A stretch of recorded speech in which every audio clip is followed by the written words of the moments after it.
One more thing that I would throw out, and I would love to hear your comments on that, is what do you think about, ITDR and in general monitoring what's happening with identity, not just creation and all of that, but how are they being used?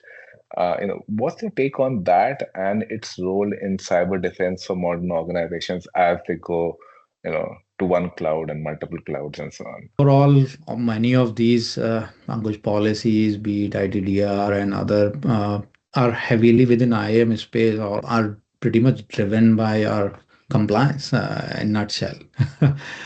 Because that plays a critical role, how the regulatory influence and the oversight has increased, and regulators assume that identities and are equally accountable, even those doesn't matter what persona they belong to. And IAM system even become more primary source of audits, and even they are providing evidence as well. IAM tools, they also, in nutshell, IAM tools are kind of enabling continuous compliance instead of just point in time reviews, which in the past used to happen.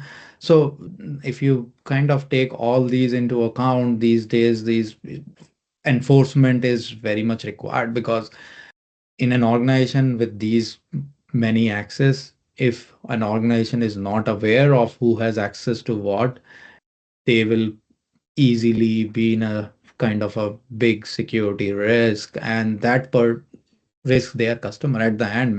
Most of the organization they work, they are dealing with customers, right? Be it the B2B or be it B2C. At the end, you are, every company or every organization is accountable for their customers. So that's why these are pretty prominent, I will say, and more evident, and compliance is helping a lot as well in to keep our environment secure. And I think more and more the compliance regulations will be stringent.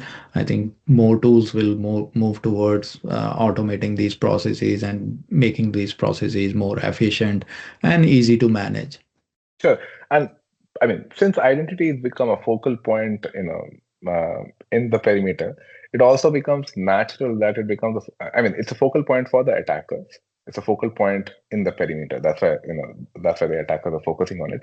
That's why it becomes important to also monitor what is happening to identity and identity transactions. Previously, that was like a side corner in a bunch of things that was being done, right? And maybe in a SOC or UBA or something would become a little more active. But I think that becomes very, very important now from a cyber defense standpoint as Yeah, well. and yeah, just when you touched about these points, the thought which came to my mind was like, recently during Thanksgiving and other holiday season, I was shopping, and when I was hitting for same products and the same website for multiple times, they just even blocked my access to even just view the product, because it was a very popular retailer where I was searching for, and they were trying to, because it can be a denial of service attack. They don't know whether it's a human or non-human, and then I have to do my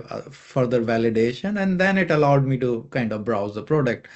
And in similar fashion, these other tech or concept has been enabled in many companies, many organizations, which is very good. Like if a person is kind of logging in from particular location, let's say from the West Coast, and within an hour the person is logging from an East Coast, which cannot happen in real world. Oh, I wish it might happen, but in current scenario, it cannot. So how products can block that, and because that can be a threat, and that can, these are the threat detection, I will say, or threat prevention as well. So products are coming along and using these into every area. And at the end, it's all about like they are relating, because I am accessing or a user is accessing that particular site or that particular VPN, that particular application within an organization. And if you can block it before then anything can happen, then you are saving millions of dollars for any company. So Certainly makes sense to think in terms of, a library of use cases which have identity-centric attack vectors and see really how will your systems hold up. do it both at a tabletop exercise and then maybe Yeah. actual simulation of those. So